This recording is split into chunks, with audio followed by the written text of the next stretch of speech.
You are listening to KRSM LP 98.9 FM in Minneapolis. This is a social enterprise of Pillsbury United Communities. Welcome to KRSM. You're listening to East Frequency. My name is Alex, and I'm here with my co-host Addy. And today we interview esteemed author Shannon Gibney, 3-time Minnesota Book Award winner and a professor at a Minnesota college. Shannon is with us today to talk about her latest picture book, We Miss You, George Floyd, available now through the University of Minnesota Press. Welcome, Shannon, and thank you for being here. And can you please read us your newest book later? It sounds amazing. Thank you so much for having me. I'm very happy to be here. Yeah, we are so happy you're here today. First question I have for you, what inspired you to write We Miss You, George Floyd? Yeah, well, I always say that this was one of 2 pieces that I've ever written, and I've been writing since I was 6, and I'm going to be 50 in a week, so that's a long time. Happy early birthday. Thank you so much. That's women's power decade. That's what women in their 50s and past have always told me. So I'm ready to be even more powerful in the world. So this is one of 2 pieces that I've ever written that came out done. And I think that's because it was marinating in my subconscious for so long. The other piece is called Fear of a Black Mother, and it is also a piece about Black motherhood and trying to raise Black children in the police state and in a culture that hates Black people and Black bodies. And so, after the uprisings, and I live in Powderhorn, after the white nationalist invasion of our neighborhoods in response to the uprisings, and, later in the pandemic, this piece just came out of me in one sitting, and definitely inspired by my daughter, who's now a 4th grader at Bancroft Elementary School. I used to go to Bancroft as a kid. Okay, awesome. Yeah, exactly. And as you know, then it's kitty corner from George Floyd Square. Mm-hmm. And so this book was really inspired by her journey. The girl in the book is a visual artist. My daughter's a visual artist. My daughter was in 1st grade when George Floyd was murdered. And she and her peers were trying to figure out and process, what was happening. And so they, just her journey, the protagonist's journey in the book is largely inspired by my daughter's journey as well. Yeah. Did you want me to read the book? Yes, please. Okay. You won't be able to see the beautiful pictures. It's illustrated by Leah Rose Jackson, who is a wonderful local young Black woman visual artist. If you ever have the chance to go to the Northrop King building over in Northeast Minneapolis, I think her work is at Public Functionary. But she just did an amazing job illustrating the book. So even though folks can't see it, like over the radio. Where can people go find the book? They can get it any place that books are sold. So we are lucky, as I'm sure you know, in the Twin Cities to have an incredible independent book store community here. So I always tell people, first and foremost, go to your local independent bookstore. The one right near me is Moon Palace. But, there's so many Majors and Quinn and Strive Bookstore. Black Garnet Books, there's so many choices. Anywhere books are sold. And you should also be able to get it at the library as well. Okay, that's good. Yeah. All right. So this is We Miss You, George Floyd. We heard about a man who was murdered by police. Everyone was talking about it. On the news, on the radio, even in the streets. He was a man who looked like us and talked like us. He was trying to buy something in a store right by our school. An employee of the store called 911 because they thought he was using a fake $20 bill. Then the police came. They pinned him down. They didn't listen, even when he said, "I can't breathe," even when he called for his mama. That was the longest, cruelest 8 minutes and 46 seconds. His name was George Floyd. He was a father, a brother, a son, a hip-hop artist, a football and basketball player, and a friend. He was also my neighbor. He worked at a Latin restaurant and dance club before he lost his job because of the coronavirus pandemic. He made everyone there laugh when he showed off his bad dance moves. Thousands of people from Minneapolis and around the country made a memorial at the place where George Floyd lost his life. It is about 13 blocks from our house. One day we biked over and we saw all the art and messages that people had left for him. I made my own art to remember George Floyd. I will keep on making art to remember him and all the other Black people who were killed by police in my town.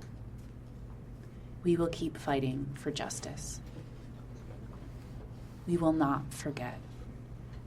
This is an old fight, and it will not be won easily. We know you were with us when we march, protest, vote, organize, and tell our stories. And we can imagine a world without police, a world without police violence.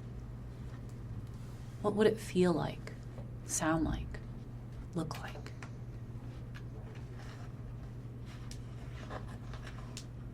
We miss you, George Floyd. And that's it. That was amazing.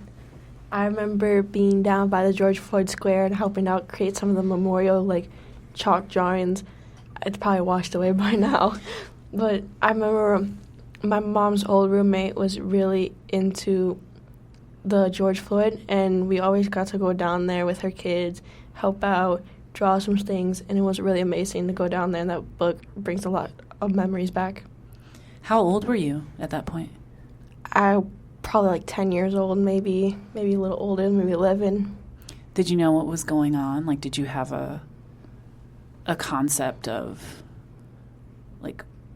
the scale of, just the fact that, these were the largest, they still remain, I believe, the largest and the longest protests in the history of the United States and actually around the world, too. Yeah. I kind of knew what was going on. I was still young, so I was still trying to process what was going on. I thought it was just life at the moment. Until I got older, it really hit me. Mm-hmm. Mm-hmm. Thanks for sharing that story. That's the thing also about this book, and I think art in general is good art anyway, which I hope I'm making, is it. Any art is good art. Well, I know what you mean. I like the spirit of that, but art that really hits people. I feel like it inspires each of us to tell our own stories about a particular moment in time, a particular issue. And that's part of the thing that I hope that this book will continue to do. It came out in November of 2024, so it's only been out for a couple months, really. But, and it is a children's picture book, but it's been really interesting. This book, more than, I have just 2 other children's picture books, one of which is co-authored. And, this book probably more than definitely the other 2, it is also appealing to adults in this huge way, because none of us have really processed, I think, the George Floyd uprisings and the the aftermath and the pandemic. Like, people are still moving through those, especially here in the Twin Cities in Minneapolis. Yeah. What was your writing process when creating this book, and how did it compare to other books you've written? Yeah, like I said, this was a really different book for me. Like, it just came out of me. And, I mean, that's not the writing process at all. That's like 1 in a million, Most things that I've written, it's like, yeah, maybe the first draft will come out, and then it's like, okay, this is a mess. I have to go back and fix this, fix that, do this again, cut this, put this in. And so this really just came straight out of me done. But I just want to emphasize that never happens. My first children's picture book, I consider myself primarily a novelist. So that means when I wrote my first children's picture book, I was going from somebody who writes 80,000 words, that's the average, 80,000 to 100,000 words, I think is the average length of a novel, to less than 1,000 words to tell a story. And that's a lot of words. It's a lot of words, yeah. But also, like, if you have less words, you have to be, like, way more choosy about them, Yeah. So my first children's picture book I wrote, which is called Sam and the Incredible African and American Food Fight, which came out last year and is about my son, this kid who's half Liberian and American and half African American. That book, I went through 27 drafts. That's a lot. It was, and I mean, my agent, I feel like, should be sainted, because she just was the one that helped me, like, and Molly Beth Griffin, too, who's another wonderful local children's book writer, just like, no, cut this, no, you need to look at this a new way, no, have you, like, it just, like, that's the normal writing process. So, yeah, so this one was different, for sure. Yeah. How did you approach a sensitive topic in an accessible and understandable way, especially to make the story digestible for a young audience? Yeah, I mean, I think, like, just, like, my daughter's voice really guided me through that process, and her way of seeing the world. I mean, I think a lot of adults like to think, not all, but too many adults like to think that children don't know what's going on just because they don't have language for difficult things. And having been a child myself and now being a mom, I know that that's not true at all, So watching my 2 black children process the police murder of a black man about 13 blocks from our house, and then the massive local and global uprisings around that. I mean, that really sort of, their consciousness around that and their language around that, and even sometimes I think their silence around certain things, I let that guide me. Yeah. Yeah. How does it affect you? Oh, sorry. Oh, I was just going to say, I really do appreciate your picture book. Like, honestly, to me, it's more just like, yes, it is a picture book, but like you said, like, the amount of words that you put into it and understanding you genuinely need to be, like, you can't just put all the words you want in it. It has to be, like, very, like, picky and choosy. And I kind of appreciate that because I feel like it gives more power to the words, especially. So. Yeah, thank you for saying that. I mean, I think also children's literature sometimes is not taken as seriously as adult literature because it's for children. It's shorter, right? Maybe a lot of it is not, like, as serious in subject matter as some adult literature.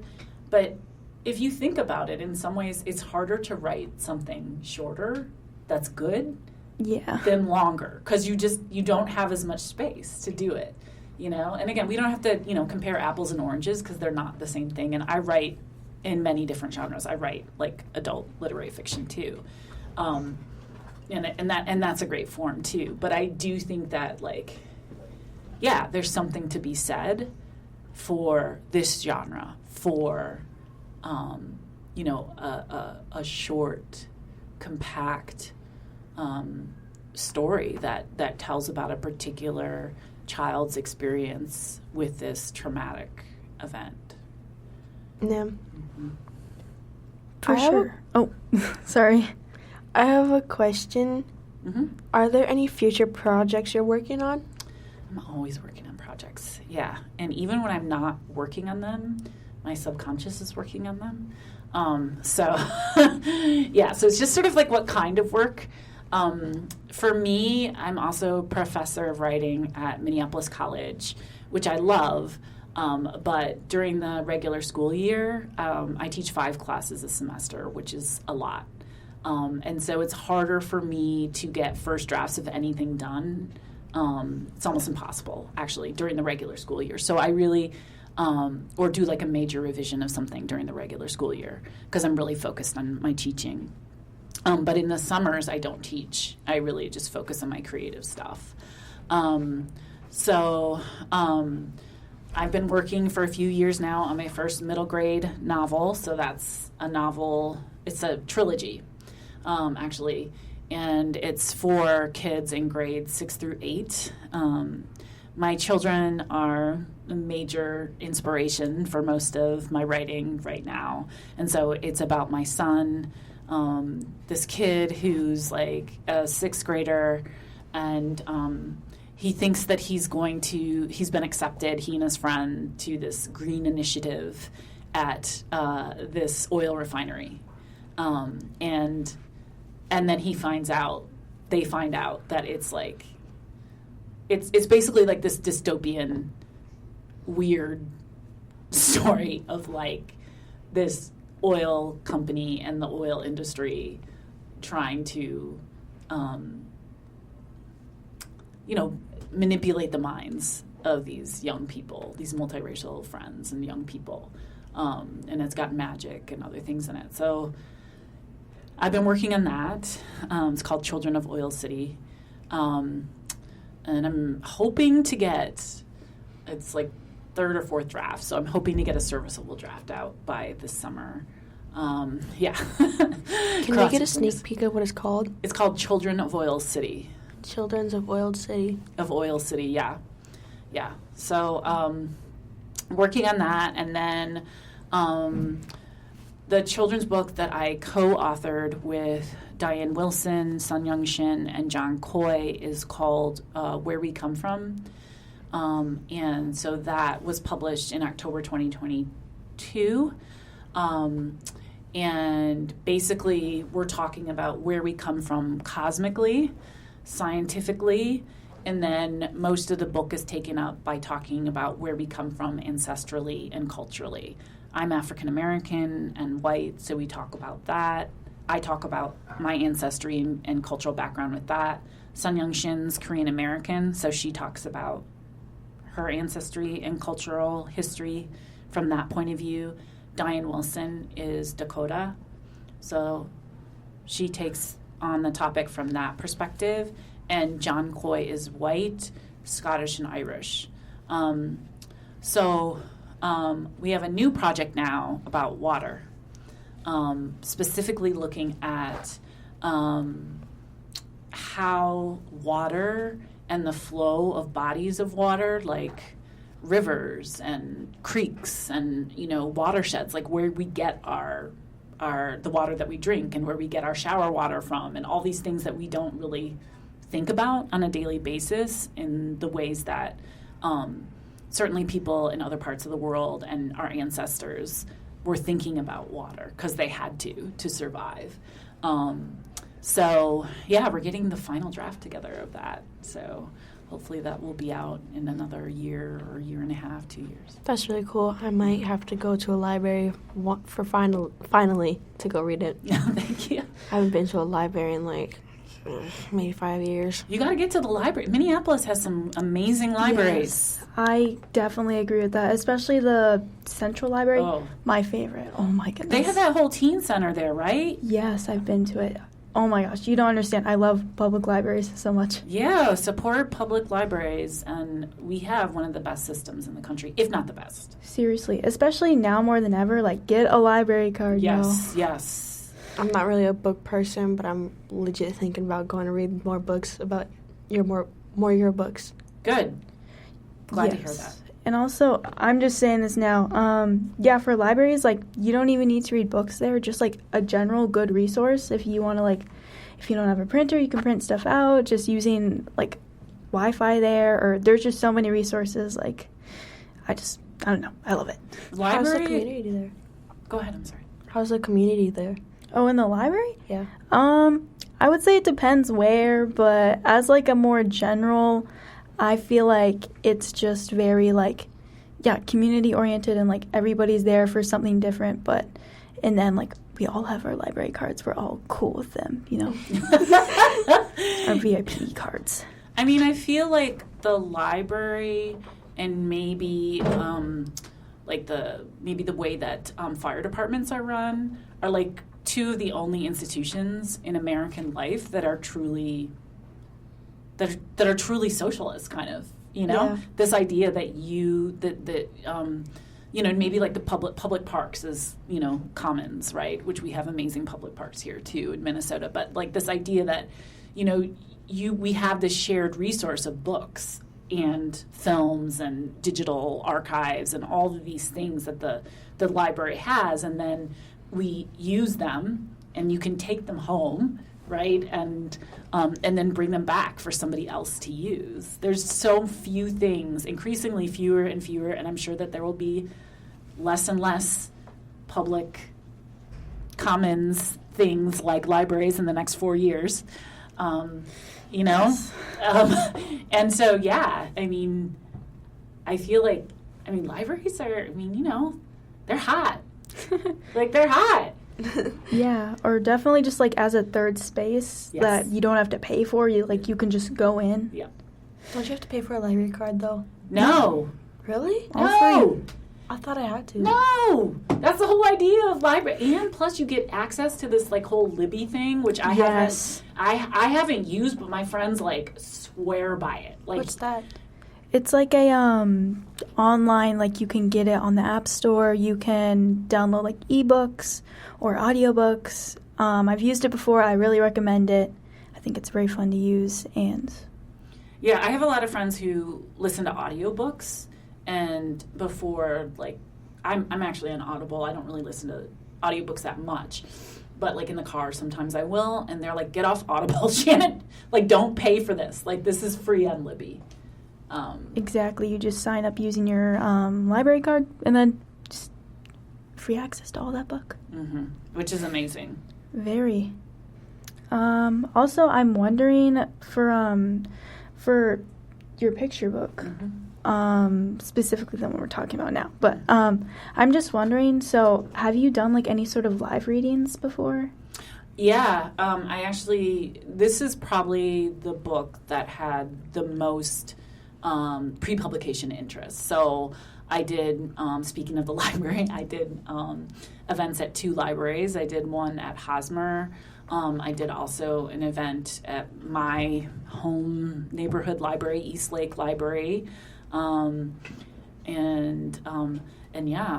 Christeda, who runs your program, and her daughter came to the Hosmer event, which was really fun. My publisher put together this little art box for me to take. So we've got, crayons and scissors and all kinds of things so that kids can also make their own art. I love that. Event. Yeah. We just got to do it live on radio, too. I know. Exactly. So, and then I have another reading at Wild Rumpus Bookstore, which I don't know if y'all have been to that bookstore. It's really fun. Like, you walk in it, it's like this door. I think it's in Linden Hills. And you're just, from the outside, it doesn't look big. And then you open it up, and it goes it's like one of these buildings that goes straight back. And it's huge. And so you feel like, what is that? The Lion, the Witch, and the Wardrobe or whatever. You open this door, and you're in this whole other world. So I'm going to do story time with them for this book, February 8th. I think it's at 10:30. It's on my website. For sure. Yeah. I was also just wondering, like, with your time kind of, like, telling the story of We Miss You, George Floyd, have you had, like, any distinct reactions or stories to come out of those? Yeah, I mean, the overall response so far, again, it's still early because it's only been out 2 months, has been really positive. I think for me, the most surprising thing is, again, how much this resonates with adults. There's, again, this received wisdom, oh, this is a picture book, it's for children, and it is. But, again, the fact remains that, I mean, I've read this book. Every time I read this book in any room, there comes a point where, and it's pretty early on, it's like you can hear a pin drop. I'm not a religious person, I'm a Buddhist, but I wouldn't call myself religious. But, like, it feels like church.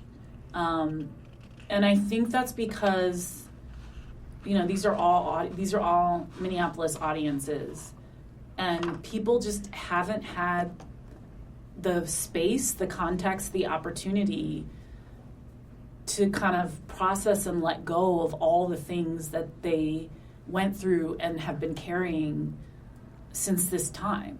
I mean, this is a horrible thing that happened to this one man, but it was traumatic for all of us, and so what does that mean now, especially 5 years, we're coming up on 5-year anniversary in May, and children's picture books take a long time to come out because you have to get the illustrations, and it just takes a long time. I'm not necessarily a patient woman, so I'm not. I don't love that. But one of my friends had a very good observation, which was that, like, this is the right time for this book, actually, because now we're seeing massive rollbacks of, right after this happened, you had all these companies and all these white people, all these things, right, where people were like, oh, DEI, diversity and equity initiatives, like, we have to invest in this, and, oh, we need to talk about, white violence and white privilege and, like, whatever. And I think, like, it was the first time ever that the New York Times bestseller list for, like, a month was dominated by Black writers, and then it went away and whatever. But it's like, now all that stuff is either dismantled or being rolled back. Just today, the big news, of course, with Donald Trump and his shock and awe campaign of, the first week or whatever, just signed an executive order that, just cuts all DEI federal programs and employees. So this is the moment that we're in now. So just, I hope that this book is also doing the work of reminding people of what happened and making sure that this book, like, these experiences are part of the historical archive in some way. Yeah. Yeah, for sure. And I agree, yeah. Just knowing about this, like, now more than ever, especially with, like, where we're at. And I feel like with Trump's presidency, especially, like, just, like, 4 years, I don't know. But especially, like, thinking about it as, like, where we are in Minneapolis, mm-hmm. and I'm very privileged to live in Minneapolis, mm-hmm. to live where I am. Mm-hmm. And honestly, it just makes me concerned, I think. Yep. Just more, I guess, like, curious in a sense for the future. But I'm also very thankful, I guess, in times like these, for community. Yes. For the people around me. Yes. And knowing that more than ever, get more tight-knit, I guess. Yeah, we need each other more than ever, and we're going to need each other more than ever. Yes. Yeah, absolutely. Yeah, and that's a really good point, and thank you, Shannon. And we're going to take a quick break. with a book review segment. I created a podcast review of the graphic novel Persepolis, which has a lot of similar themes of our topic today. You're listening to Youth Frequency on KRSM. Stay tuned for more of our conversation with author Shannon Gibney after this.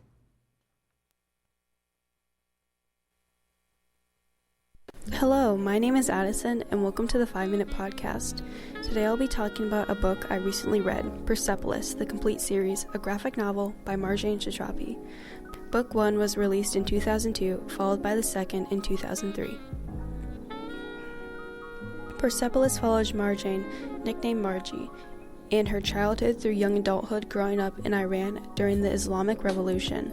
This deeply affected Margie because as a young child she grew up with a sense of freedom and courage against authority. The conflict arises from the strict Islamic traditions within the revolution, where she struggles to find herself and her relationships with her family and peers. This graphic novel has many characters and a lot of different experiences built around it, but one character that immediately stuck out to me when it came to Margie's journey from childhood to young adulthood was Uncle Anoush. Though his presence was brief, he deeply impacted her.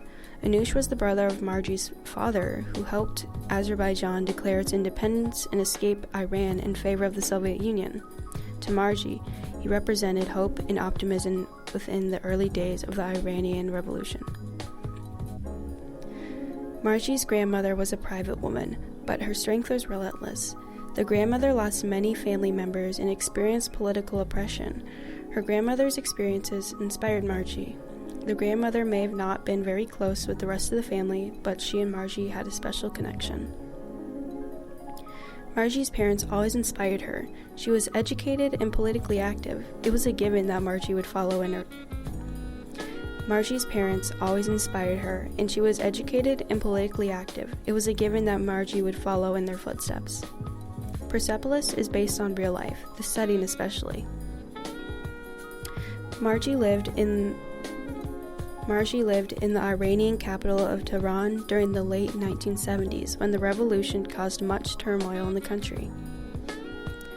Margie and many others during the corruption not only faced economic disparities, but political oppression as well. Mostly, the corruption of the monarchy caused people to overthrow the Pahlavi dynasty, which led to the replacement of the imperial state of Iran by the present-day Republic of Iran. Honestly, reading the complete series helped me realize how much I enjoyed the second book. Both are unique in the series and have a coming-of-age feel to them. Book 1 mainly focuses on her younger self, and the second book is about her as a teenager/young adult. Even though she is much older now, she and I do not have much in common. I relate to her coming of age. I think it's a beautiful thing, and I respect it. When researching other things to add to this little podcast, I just wanted to mention the philosophical aspect. I found a description of Persepolis, which I appreciate. Quote, "A story of growing up and a reminder of the human cost of war and political repression," which I think perfectly describes it. If you are someone who enjoys graphic novels, social justice, or just curious about Iran, I'd recommend Persepolis for you. We are reaching the 5-minute mark, and I'd like to thank all of you for taking the time to listen to me talk. I'd want to give a quick little shout out to little John and Mr. Nelson for helping me out.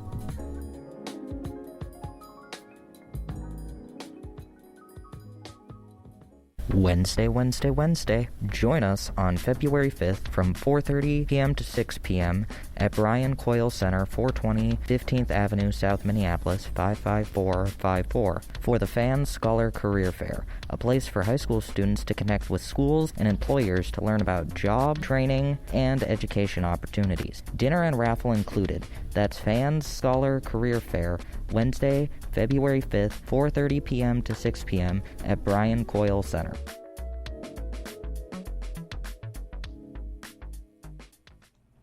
Welcome back to our interview with Shannon Gibney on KRSM 98.9. All right, let's start this with a little bit of a longer question, but I am curious of what you think. So, the city of Minneapolis has done a lot of surveys and keeps changing the plans for George Floyd Square. And I'm wondering, what do you think should happen with this space or should be included in the design? Wow, another very Small question. I mean, it's been so interesting to watch that whole project unfold, and I feel like the messiness of it and the problems of it are just representative of like all the different communities and all the different people and institutions that feel that have a stake in you know, that part of the city. You know, I have my own personal thoughts. I don't know how relevant I don't know how relevant those are, or like how much weight they should be given. I mean, I don't live in that direct neighborhood. Again, my daughter goes to school, you know, kind of kitty corner from there. I know that there's been a lot of really interesting mutual aid work that's gone on in that space, where I saw this short video that somebody made about it's like a space where people can drop off used clothing that they don't want anymore. The People's Closet? Yeah. Yes. Yeah. I drove by that one time, and it was crazy, and it's really cool. What was cool about it? Like, all the free clothes for everyone who needs help, and I saw all the murals, too, and I just missed that place so much. Mm-hmm. Yeah. Like, I think, you know, and so there's a lot of power in that being a space that's, like, not controlled by the city of Minneapolis as like a governmental agency. Also, though, it is in the city, you know, and it is a place where people need to, you know, be able to get to, you know, and so not having the bus stops working there, you know, that's impacting people. There's people who, like, the businesses there, you talk to them, the folks who run those, like, they want the area open. And at the same time, the area does need to be properly commemorated, you know, for future generations and for us who are living here. And so, but what does that look like, and who should be in charge of that? I say the neighborhood people. Okay, explain. So that's fair. And so the people in the neighborhood now. Why do you think that? Because I feel like everyone in the neighborhood should be, like, running it and, like, having, like, no government, no, like, ruling over the area to say anything, so they all have an opinion, so they all can get on, so they all have, like, an idea of what to go on to and what to put, so George Floyd can continue to be remembered without any government problems. Yeah, I definitely agree with that. And I think it's really important to, like, just have their input, especially because, like, those people grew up there. They saw that happen. They were the closest to it. And I'm sure that the people that live on George Floyd Square are more than willing to hear out other people's ideas and put them into consideration. But I definitely agree with Alex in the sense that, like, those people truly, like, and I didn't live very close when it happened, but I feel like I can't even comprehend if I lived there, and just to see all of that unfold, I feel like they genuinely do deserve a say. Yeah, and it's layered because I have friends who live right off the square, and, you know, there was a lot of crime, you know, that summer there, and people in their neighborhood were, I mean, the rates of car theft were off the charts for months. And that's also real, too. So, I mean, there's just, like, a lot of different competing interests is what I'm trying to say, and competing, you know, narratives.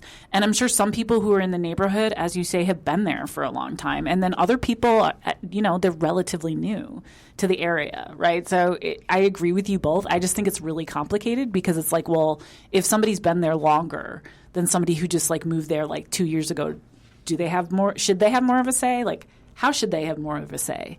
You know, like, what does that look like? Should businesses there have more of a say?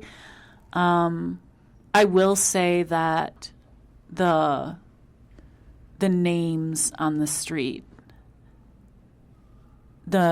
which is a memorial to, all these people. And I think I don't know if it's exclusively black people or mostly black people who've been killed by police. It's name after name after name after name in different colors. Everyone's color at the end of the day, if you think about it. But every time I drive through there and I see that, definitely the fist that's there, For stops sure. stops 100%. me. Yeah, but the names, I would say even more ground me in that place, and still the murals, the George Floyd mural too. 100%. I think the murals are genuinely so beautiful in as a visual representation. And when I think of George Floyd Square, I immediately think of those murals. And reading your book as well and seeing how those were illustrated, just to see that connection from the actual George Floyd Square to seeing that in your picture book. I thought it was it felt so real, I think. And I didn't, like I was saying, I didn't live very close to George Floyd Square, but one of the things that really stuck with me when I was younger and when I saw that on the TV happening, just stepping outside and smelling that smoke. Yeah. I think that smell is just I don't know, it's just such, I don't know, everybody's experience when that happened was so different, and I think hearing about other people's experiences with that is so beautiful. And there are just so many layers to it. And obviously, it's a variety. There's so many things that happened. And I think it's just such a powerful thing to know that, everybody experienced it differently. But at the end of the day, we all still come together as a community. Yeah. Yeah. And I think there's also something that happens when you see your community in a book. It makes you, it gives it some kind of legitimacy. And that's problematic, right, from all the things that are left out. But it also is beautiful to me as a writer and an artist and a creator.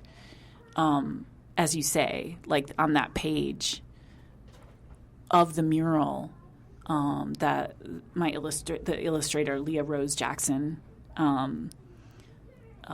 put, and she put my daughter, in that, and it's so evocative because it's I drive over there all the time, and it's okay, this is in the book. This is a key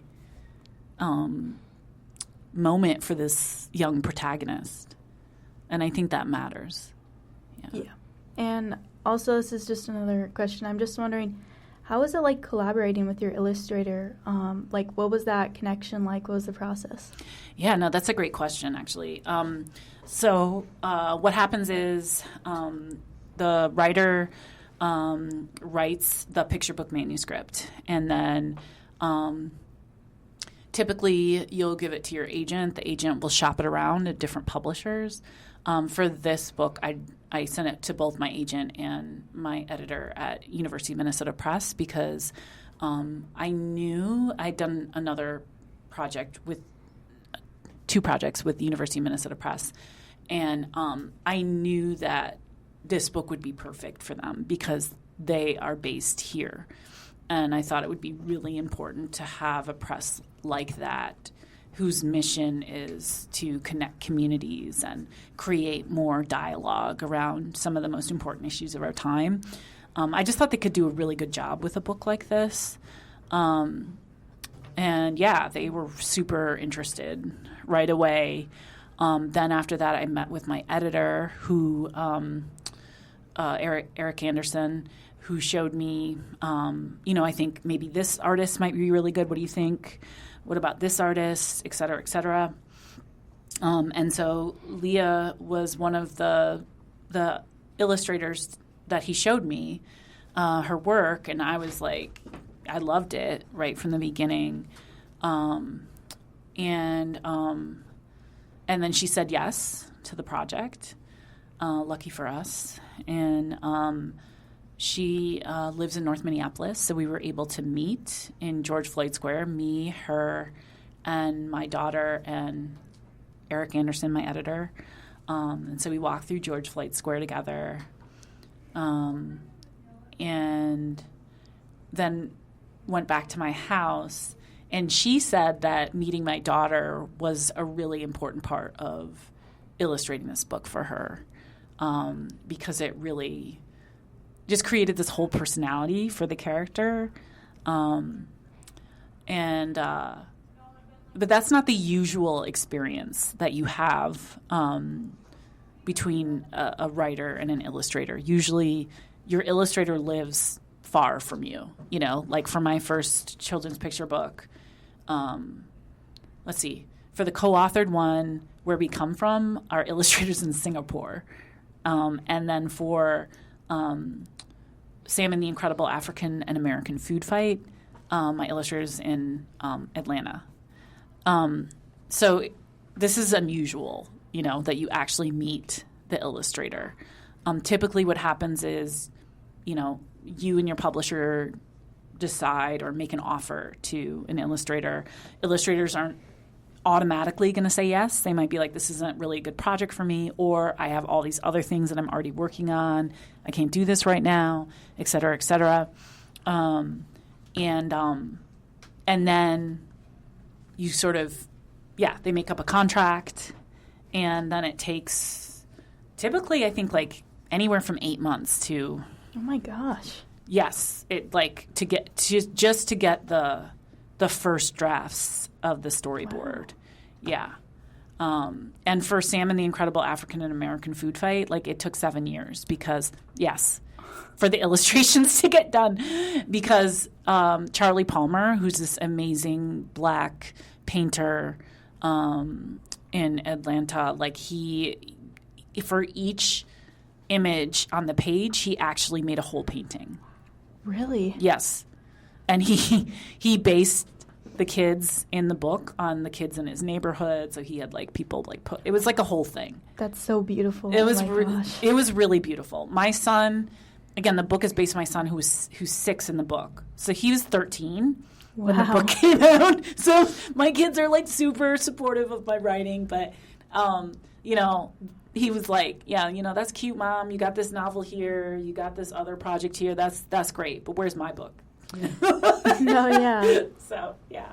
I love that, though. It's just, viewing it from your perspective, both books, just personal, just so personal, especially with the illustrative process for We Miss You, George Floyd, just going to the actual space. And I genuinely appreciate how you include your daughter in it. And I feel I'm sure she'll look back at it when she's older and just be like, wow, my mom is pretty cool. Thank you for saying that. Yeah, she definitely, the first place where I ever read the book was to her 3rd grade classmates.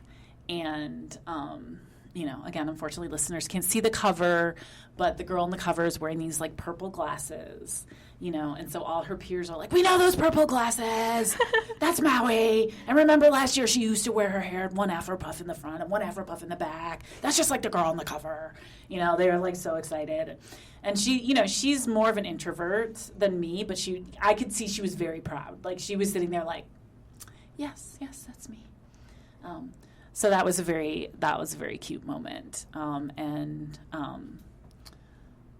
And yeah, she's come with me to the book launch at Moon Palace and, answered a question from the audience about how it felt to be the topic of this book. And, yeah. Yeah, and why do you think it's important for children to learn about social justice from a young age? I think children are always learning. People, hopefully, it's harder for people to learn as they get older. But, at least we all have the ability to learn all the time, whether or not we take it. And so I feel like if children aren't learning about social justice issues, they're going to be learning about something else. Yeah. So it's like, and we're all processing our experiences all the time. It's just a matter of like, are we given support and resources and context to do that, or are we not? And I mean, I have friends, I've talked to several friends who, they have white children, and their white children were highly disturbed by the murder of George Floyd and didn't know how to make sense of the fact that this man was like murdered in broad daylight by police officers who are assigned to serve and protect, quote unquote, everybody. Yeah. And, so it is about social justice, but it's also about creating context and a forum for caregivers and parents and teachers to be able to talk about this stuff with kids. My one friend's, like, their son, he was having trouble sleeping. He was having nightmares because of this. They live right off the square. And the only thing that calmed him down, the only way that they were able to get him to sleep was by saying this meditation prayer, which is basically like, may all beings be safe and protected. May all beings be at ease. May all be, it like goes on and on. Yeah. And so I hope that this is just like another tool in the toolbox that people can use to feel less alone. Yeah. And to connect with others around it, and to know, there's that one line in the book that's like, this is an old fight, and it won't be won easily. And it's like, yeah, this has been going on for a long time. Yes. And I always tell people when they ask me about being black and being a black writer, it's like, I'm like, yeah, I love being black. Like, I love it. Why? It's so grounding. Like, I am just one in a long, long chain of black people that have resisted white supremacy and white domination for centuries. That's our tradition. Resistance. No. And that is a powerful thing to ground yourself in. 100%, yeah. And I definitely agree as someone who is black and mixed race too. So, but now that we're kind of like starting to reach the end-ish, I'm just wondering, do you have any advice for young writers? Yeah, read everything that you can. Don't let anybody tell you, like, oh, that's not a real book. Like, if you like romance novels, read romance novels. If you like, pulp science fiction, read pulp science fiction. If you like literary fiction, read literary fiction. There's no, like, better or worse. If you like, my son is way into manga now, and I'll be honest, kind of annoys me, but whatever. That's what he likes, right? Like, that's what he likes. If you're way into graphic novels, read graphic novels. There's, like, we're in this, like, era of, like, amazing kid-lit graphic novels. So find something, that you like. Like, a lot of kids I hear, like, oh, I don't like reading. It's like, okay, no, you don't like what you've read so far. Exactly. We just haven't found the right book for you. And that's also why libraries and librarians are so important. Because I feel like they're basically book matchmakers. They can, like, good ones. They can find the right book for the right person, particularly the right kid, And my friends who are not writers, sometimes it's fun for me to serve as the book matchmaker too. No, you need to read this now. Really? I don't think. Read it. Just come back to me later. So I think reading is, like, the most important thing. And then, we live in a community where there's so many literary resources. even if you don't have a lot of economic resources. The Loft Literary Center has, tons of youth writing classes that folks can get started on, and they do things in the sliding scale. That doesn't need to be a barrier. There's stuff, again, at the libraries. The libraries have a lot of free, cool writing classes, and some of them are geared towards teens as well. I think those two would be my biggest thing. And just understand, too, like, the difference between writing and publishing, that publishing, writing is hard, trying to write well. Publishing is hard in a different way because it's really about access. So you really, you have to love the work for its own sake, because being a writer is hard. Like, it's hard. You will get, it's a life of rejection. Like, now people, oh, Shannon, that's so great. You have 8 books. You have whatever. It's like, and people they're saying that to be supportive, which I really appreciate. But also, it's like, you don't know how many times I've been rejected for so many things, right? To get to where I'm at here. And even now, it's like, I don't know necessarily that, people are necessarily going to take my next book if they don't like it, right? Which I think that's probably how it should be, but also that's just the reality of this work. Yeah.